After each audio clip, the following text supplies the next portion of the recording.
الى الكابتن محمود الخطيب. يا كابتن مش هينفع ان انت تصبر على كولر تاني. كولر امبارح بيراميدز مطرود منه واحد في الدقيقه 57 وبيراميدز بيلعب 10 لعيبه، وكولر مش عارف يضغط على بيراميدز ويخطف جون، مش عارف يكسب بيراميدز. هتصبر عليه امتى؟ هتصبر عليه اما يروح يلعب سان داونز ويخسر منه 5؟ ساعتها هتقول لازم امشيه؟ يا كابتن محمود لازم كولر يمشي دلوقتي قبل بكره، لازم كولر يمشي دلوقتي قبل بعد بكره، لازم كولر يمشي. كولر لا يصلح خلاص. كولر اثبت ان هو فاشل فنيا، فاشل فكريا. يا كابتن ده بيحب وبيكره اللعيبه. يا كابتن امبارح مش عايز ينزل قفشه. طب ليه مش عايز تنزل قفشه؟ هو في خلاف بينك وبين قفشه؟ اطلع قول للناس، اطلع قول لجماهير الاهلي ده في خلاف بيني وبين قفشه، وانا مش ببص لمصلحه الفريق ولا ببص لمصلحه النادي ومش هلاعب قفشه. اطلع قول للناس، كلم الناس بصراحه. اطلع قول لهم مش عايز العب علي معلول. انتوا جددتوا ليه علي معلول؟ مش عايز اخليه يلعب.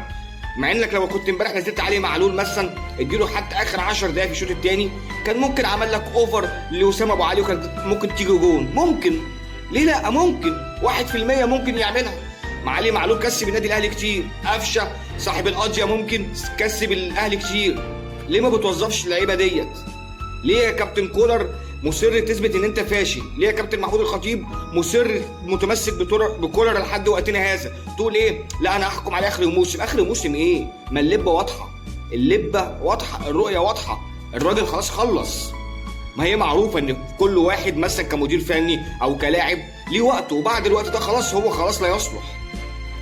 وبعدين انت داخل كاس العالم للانديه، لازم تجيب مدرب جديد ويكون يعني ممتاز مع النجوم اللي انت جايبهم والصفقات. طبعا يا كابتن محمود بحييك على الصفقات اللي انت جايبها، لازم بقى معاها مدرب قوي، مدرب يعرف يوظف اللعيبه دي صح، مدرب يعرف يستغل المواهب اللي عند اللعيبه دي صح، يلاعب اللعيبه في اماكنها، يستفاد من قفشه، يستفاد مثلا من واحد زي علي معلول قاعد بره، يستفاد من عمرو السوليه. يا راجل ده كولر بيعذب عمرو السوليه لحد النهارده. عمرو السوليه مستكتر كولر اللي هو يديله حتى اخر 10 دقايق في اي مباراه.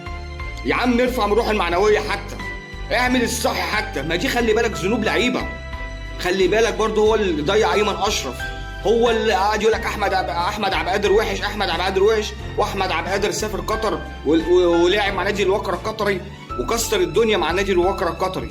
طب انت يعني يا كولر انت بتثبت ان انت بتحبه وبتكره، بتحب لعيب بتديله وبتكره لعيب ما بتديلوش، على الرغم من اللعيب اللي انت بتكرهه دوت مفيد للنادي، ممكن يكسب النادي، ممكن يكسب الفرقه. ده امبارح كابتن محسن صالح على MBC مع ابراهيم فارق فتح الدنيا، قال لك كان بيقول على ايمن اشرف ما بيعرفش ينط. في حاجه اسمها ما بيعرفش ينط؟ ما اللعيب بينط وبيلعب بدماغه وبيلعب برجليه، في حاجه اسمها ما بيعرفش ينط؟ يعني امبارح فتح الدنيا سيد عبد الحفيظ قال للكابتن محسن خلاص يا كابتن محسن خلاص ايه، ما تسيبه يوضح للناس، سيبه يوضح لجماهير الاهلي كولر دوت بيعمل ايه في اللعيبه. كولر دوت بيدمر الفرقه. هو فاكر اللي هو كده انا اللي بكسب الفرقه؟ لا، ده انت بتدمر الفرقه يا كولر. استاذ ابراهيم المنيسي عامل فيديو يقول لك كابتن محسن صالح المفروض ما كانش يتكلم ولا قال. ليه ما يبقاش في شفافيه وجماهير الاهلي تعرف ان ايه اللي بيدور جوه النادي، ايه اللي بيدور جوه الفرقه؟ هتقول لي اصل النادي الاهلي قافل على نفسه. مفيش مشكله، ايه اقفل على نفسه، بس لما يكون في مشكله وفي ازمه زي كده وفي ان انت مش عارف تغلب بيراميدز وبيراميدز مطرود منه واحد من الدقيقه 57 وتطلع منه تعادل والدوري يعتبر بيروح وانت معتمد تشوف بيراميدز ممكن يتغلب من اي فرقه تانية، وانت معتمد ان انت عمال تحسب تقول يا لو بيراميدز الماتش الجاي تعادل او خسر. طب وانت ليه كنادي اهلي نادي كبير تدخل نفسك في حسبه البرمه؟ ليه يا كابتن؟ ليه؟ وابراهيم المنيسي زعلان يقول لك محسن صالح ما ينفعش اللي هو يقول اسرار الفرقه. دي مش اسرار، دلوقتي في ازمه الراجل طلع يوضح للناس بيقول لك كولر كان بيعمل كذا ويعمل كذا، ويطلع يقول لك رضا سليم انتوا جبتوه ليه؟ ده رضا سليم ده عنده اصابه مزمنه مش هينفع يلعب تاني في الملاعب. في حاجه اسمها كده؟ ما الراجل اكيد قبل ما يجي طبعا يعني خضع لكشوفات وخضع لاجهزه. هو النادي الاهلي هيدفع فيه فلوس من غير مثلا ما يتم توقيع الكشف الطبي على اللعيب؟ يعني كلام لا يعقل. في حاجه اسمها عنده اصابه مزمنه؟ وكابتن ابراهيم منيسي زعلان يقول لك ليه كابتن محسن صالح يقول اسرار الفرقه؟ لا لازم يقول اسرار الفرقه. ما من حق الجماهير على النادي ان هي تعرف كل حاجه عن الفرقه. من حق الجماهير على النادي لما يكون في ازمه في متحدث اسم النادي الاهلي او بيان يطلع يقول لك الصراحه احنا كولر خلاص احنا بندور على مدرب تاني وبنطمن الجماهير ان في مدرب تاني هيستلم الفرقه قبل مثلا مباراه سان داونز. هتقول لي شرط الجزائي؟ شرط الجزائي بتوع شهرين يا عم، ادوا له الشهرين. اكنك جبت لعيب هو اللعيب ده ما لعبش زي كولر ما بيعمل وبيقعدوا على الدكه. اعتبرها كده، ادوا الشهرين بتوعه. انا سالت قال لك الشهرين مش عارف ب 240 الف دولار او 1000 240 الف يورو. ادوهم له يا عم، مع السلامه مع السلامه. بص لمصلحه الفرقه، بص يا كابتن الخطيب لمصلحه الفرقه، بص لمصلحه النادي، بص لمصلحه ان الفرقه كده بتضيع. انت داخل بطوله اسمها كاس عالم انديه، يعني ما ينفعش ان كولر يكمل مع الفرقه ديت. كولر ما بيعرفش يغلب. كولر وفكره دلوقتي مش هيغلب لك الا الفرق الضعيفه بس في الدوري، انما في بطوله افريقيا مش هيعرف يعمل حاجه. كولر لو كمل والله ما يعرف يكسب سان داونز. كولر لو كمل مش هيعرف يجيب لك بطوله افريقيا. كولر لو كمل اعرف كده انت قدامك اول ماتش في بطوله كاس العالم للانديه وهتطلع. مش هتكمل.